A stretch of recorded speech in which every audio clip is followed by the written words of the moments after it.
Welcome to Legal 123s with ByrdAdatto. Legal issues simplified through real client stories and real-world experiences. Creating simplicity in 3, 2, 1. Welcome back to another episode of the Legal 123s with ByrdAdatto. I'm your host, ByrdAdatto, with my co-host, Michael Byrd. As business attorneys for healthcare practices, we meet a lot of interesting people and learn their amazing stories. This season's theme is the future of wellness, where longevity, advanced weight loss solutions, and anti-aging innovations collide.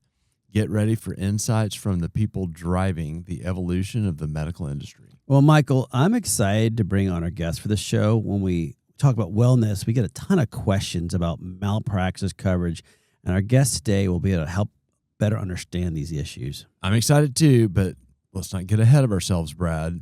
I read an article recently, ironically around Valentine's Day, that I think you will find interesting. Was this Valentine's Day article very popular because it talked about mascots all across the country? I can assure you that I will not be bringing mascot talk to our opening conversation. You have way over-leveraged that conversation topic. I brace myself, in fact, every time you bring it up.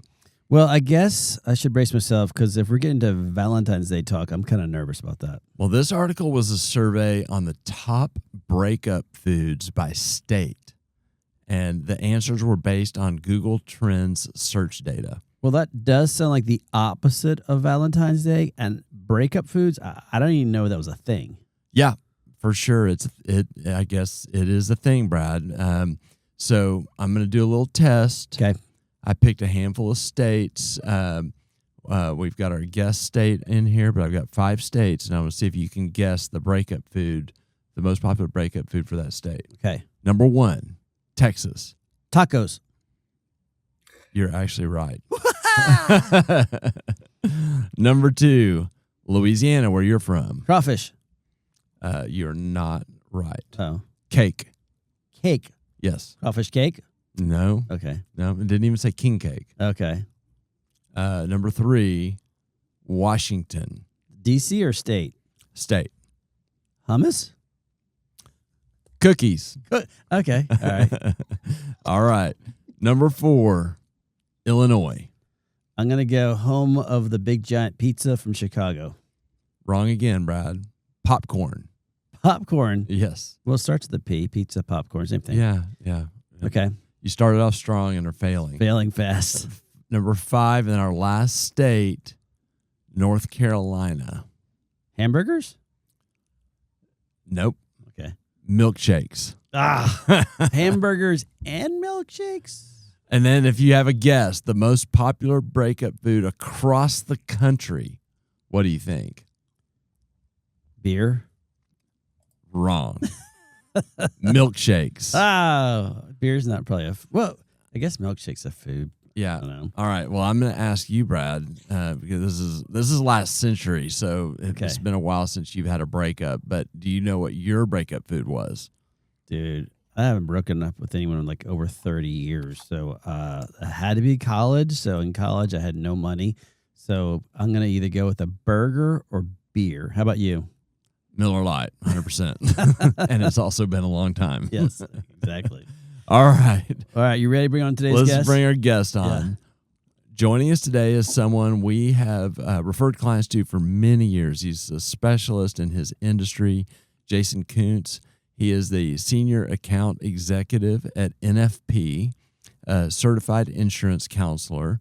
He's licensed in the insurance industry for more than 20 years and specializes in insurance needs for the medical spa industry.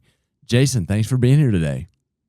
Well, gentlemen, thank you so much for having me. I actually wish I was there in studio with you. I'm sure down in Texas, the weather is a lot warmer than it is here in the state of Washington. I guarantee it is right now. now. I heard that hummus comment there, so I'm going to let that one slide. It's the first thing that came to my brain. I mean, I've only been in Washington State for literally 20 minutes when I was in Portland, Oregon, and drove across the state line just because I'd never been there To get some hummus. Just to get some hummus, exactly. All right. Well, speaking of food, Jason, I'm going to hit you really up front, hard question. Then, do you have a preferred breakup food? Oh, Well, I have been happily married. My wife tells me I've been happily married for over 25 years now. So I have not really thought about a breakup food. But being here in the Pacific Northwest, I would probably have to drown my sorrows in some good seafood. There you Ah, go. So I yeah. would probably go with some crabs, something of that nature. There we go. All right. Smart answer. Yeah. All right. Well, cool. Well, let's get into it. I'd love to start just to have you introduce yourself a little more to the audience and talk a little bit about NFP. Well, thank you. I was kind of collecting my thoughts before this, and I was realizing that I started in '96, and so I'm now celebrating my 30th year in the insurance industry. Wow. That kind of sneaks up on a person, I guess. Um, I've spent the vast majority of that in being a commercial insurance agent, specializing in life sciences, most specifically clinics, wellness centers, medical spas, medical practices of that nature. For the last 10 plus years, I have been here at NFP. It's been a wonderful organization. We specialize in property casualty, benefits, wealth management, retirement services of that nature. Over 110, I think we're over 110 countries now. And Wow. what really attracted me to the organization is their commitment to the life science industry. As I've been a part of it, we've been able to grow as the industry's been growing, and now we're one of the industry leaders.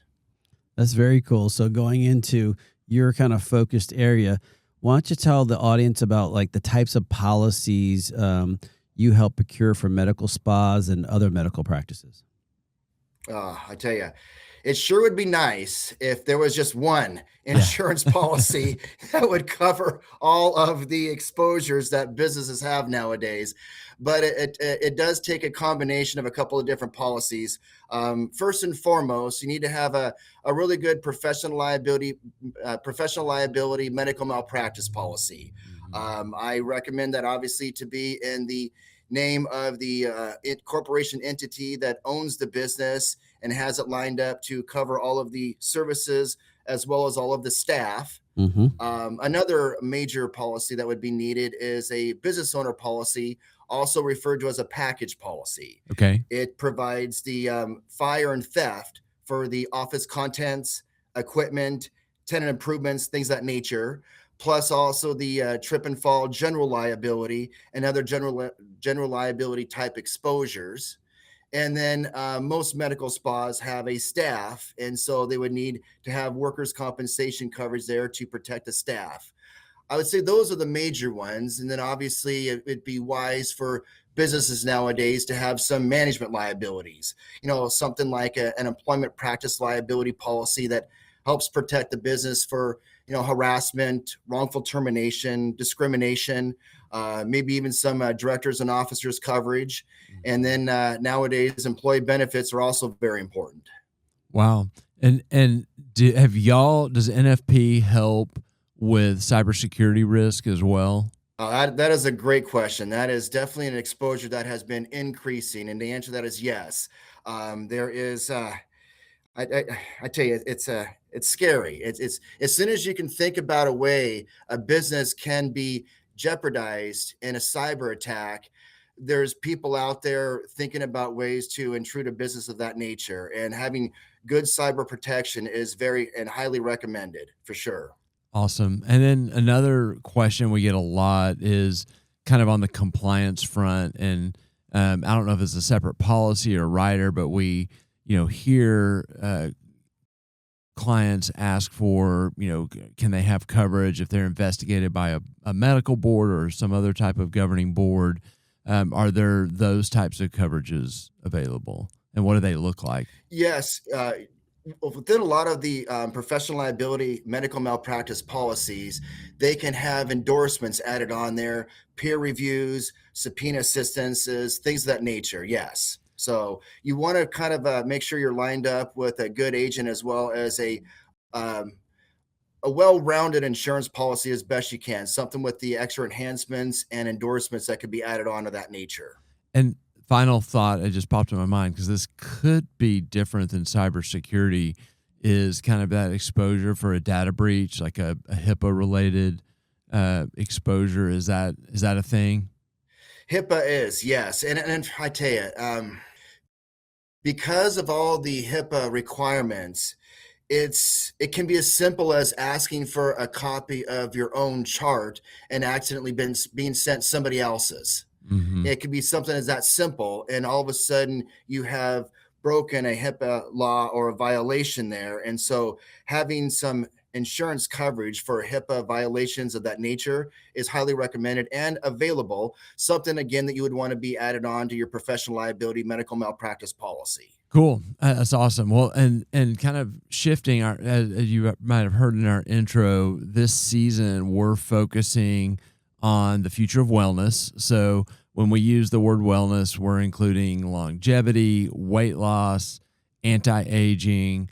And I'd love to hear, with this kind of wave that's happening to you, to talk about kind of any malpractice coverage challenges and just things people should know about coverage. And we'll start with a specific one. I want to hear about medical weight loss, because that's been trending and a big service line that we've seen here the last 3 years or so. Well, I tell you, that is definitely the buzzword nowadays, which is wonderful. People taking care of themselves is always very important. The industry always seems to have the latest and the greatest out there.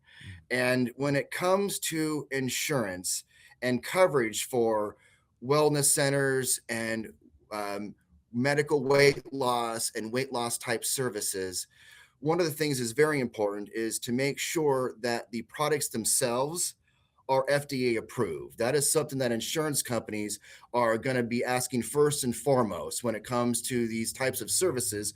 Are the products themselves FDA approved? And then secondly, kind of keeping it all big picture, the state is always, the insurance companies are obviously going to want to make sure that the businesses are in state compliances and guidelines when it comes to that new medical weight loss service. They may have certain guidelines, they may have operator requirements, things of that nature. And it's obviously up to the business owner to make sure that they're in state compliances when it comes to these new medical weight loss and weight loss services. And I'm curious what you've experienced, because it's still out there, and for a while it was the craze, but the compounding of weight loss drugs is a little bit it's not the direct FDA approved. I mean, there's a whole we've done episodes on this, but have you experienced pushback on coverage when a practice is wanting to compound their weight loss or prescribe compounded weight loss? It's a great question. What I've been seeing from insurance companies who, generally speaking, react to situations is usually in a situation where the insurance company may specifically exclude a certain weight loss service and or have some sort of a sublimit and or limitations on operator. Like, for instance, they may require a nurse or an RN administer versus an esthetician kind of a thing. So yes, I have seen situations where insurance companies will basically say, we've had experience with this one particular weight loss product, we're not covering it, period. And they will specifically exclude that one service and operator, and related services having to do with it. How often, obviously you're seated in one state, and I know you represent clients all over. How often is it different from state to state when it comes to acquiring different types of insurance? Is that driven by the state insurance commissioner, or is it driven by the insurance companies? Well, state laws are always going to supersede the insurance policy. So really it's kind of derived by the states. We've been obviously dealing with a very unique situation where, like, for instance, medical spas, it's a great industry, great business, usually started by individual entrepreneurs, but in a lot of states, and that seems to be increasing, it's being dictated by the states that they have to be owned by a physician. Having fun with you, I have the pleasure of knowing a lot of physicians, none of which went through medical school for the sole goal of owning and running a medical spa. Yeah. So it makes a kind of an interesting conundrum there. Sure. That makes sense. And so then going back to kind of where Michael kind of launched the first part of the question was just understanding how much the industry is always shifting. They're bringing in new technology, they're bringing in new lasers, they're bringing in new machines.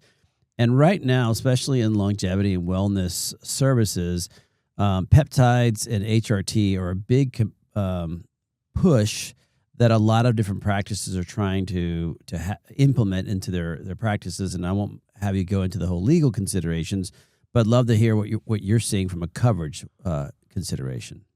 It is interesting. The insurance companies that have been kind of dedicated to the medical spa industry have definitely pick and choose their policy forms when it comes to peptides and the HRTs. Some of them are willing to cover it.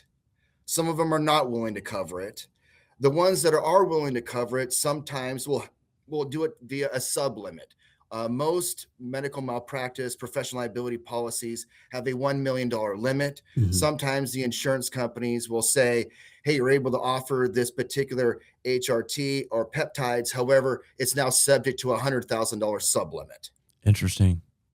I'm curious too. That is where it comes into a good relationship with your agent, because a lot of those things would get buried within the policy. That's actually what my next question was. Like, I'm thinking about our audience out there that has their, in their mind, they've got malpractice coverage, and it's probably not intuitive as they add service lines to wonder whether their malpractice is covered. What's covering those new services?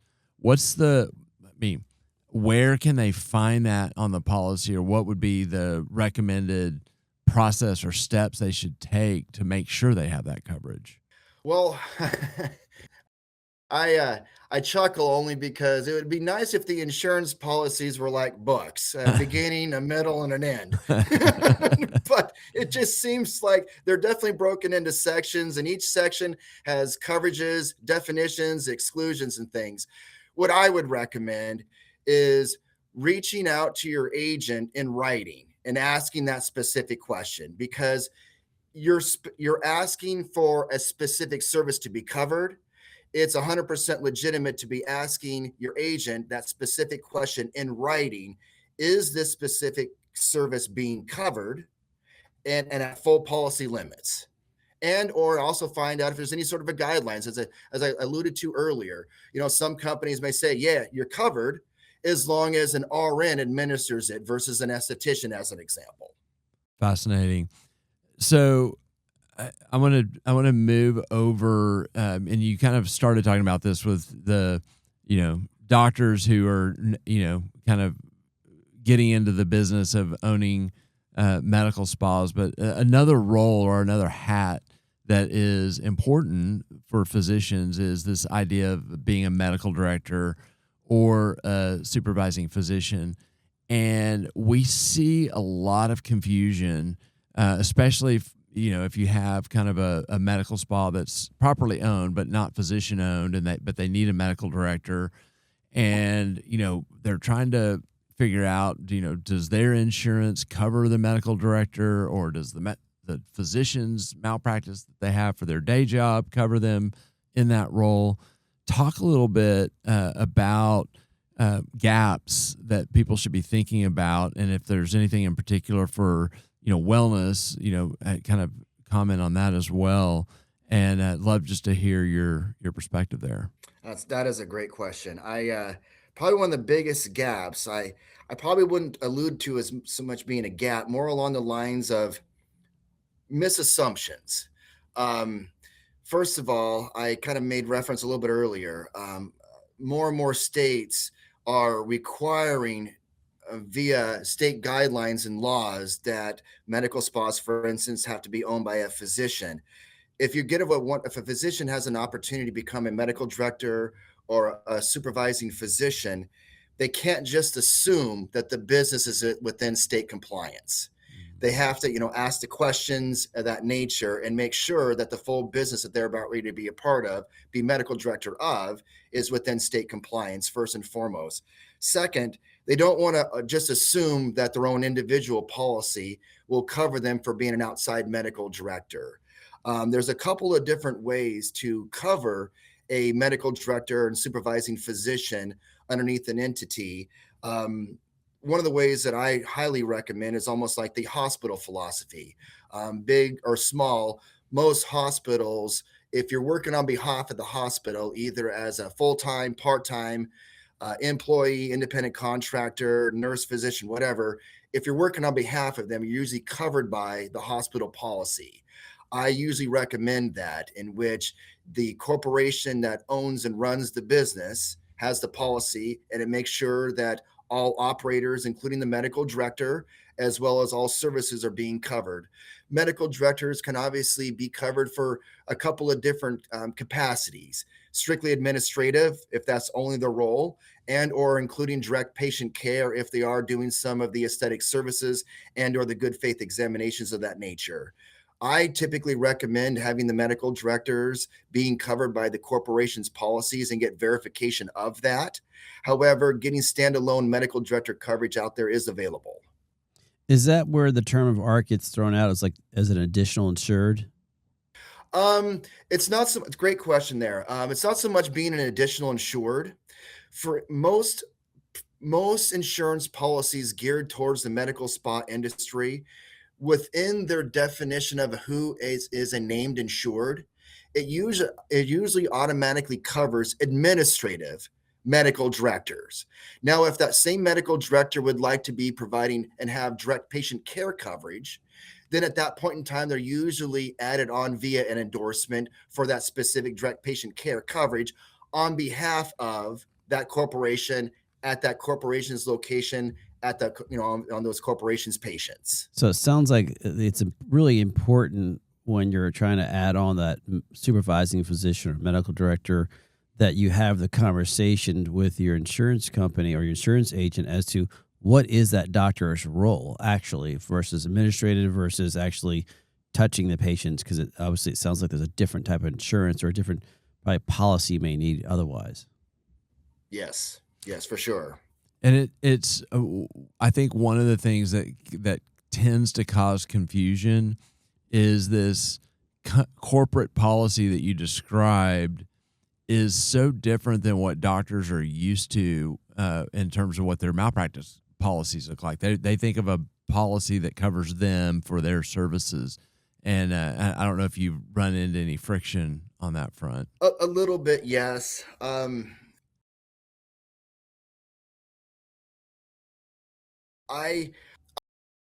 I can tailor it however the business owners prefer to have it. I say it like that. There is a couple of different ways I make my recommendations, mostly because of life. People get busy, especially physicians, and it's insurance is a peace of mind factor until you need it. One of those things, Yeah. and so it's all about doing your due diligence ahead of time, getting into a good relationship, feeling good about it, and then doing the best job you can. Right. All good points there. So I guess we have time for one more question, Michael. And in this case, Jason, we're looking out into the future here, and with insurance, what are some of the changes you think they'll start making, or if at all, as it relates to wellness and aesthetic industry over the next 5 years? Well, I would definitely see continued growth. And with that, I'm optimistic that the insurance companies, and I have been seeing that over the last 5 years, where insurance companies are a little bit quicker to react to more services, doing the due diligence so they feel comfortable about it. I mean, insurance companies love decades worth of research and things of that nature, but when we're coming out with a new service, they don't have that.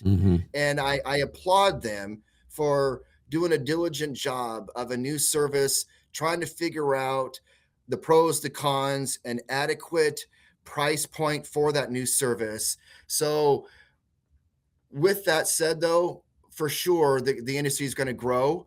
I'm optimistic that more and more insurance carriers enter the aesthetic and medical spa industry.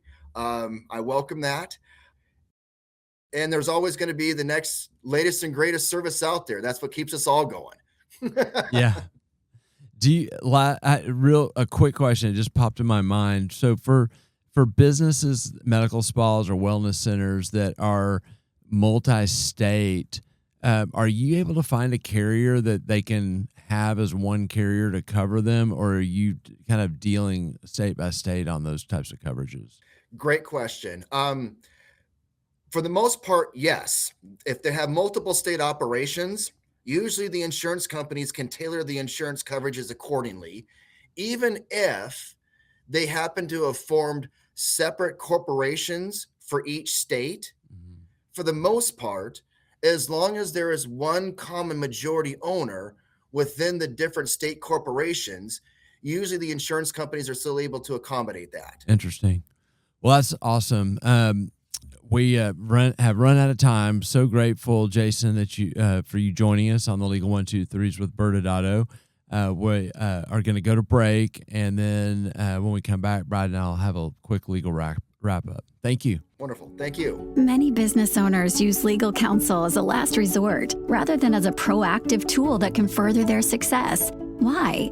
For most, it's the fear of unknown legal costs. ByrdAdatto's Access Plus program makes it possible for you to get the ongoing legal assistance you need for one predictable monthly fee. That gives you unlimited phone and email access to the legal team, so you can receive feedback on legal concerns as they arise. Access Plus, a smarter, simpler way to access legal services. Find out more. Visit ByrdAdatto.com today. Welcome back to Legal 1-2-3s with ByrdAdatto. I'm your host, ByrdAdatto, with my co-host, Michael Byrd. And Michael, in case you forgot, this season our theme is the future of wellness.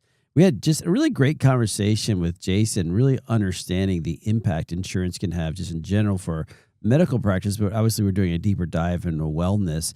What are some takeaways that you had today?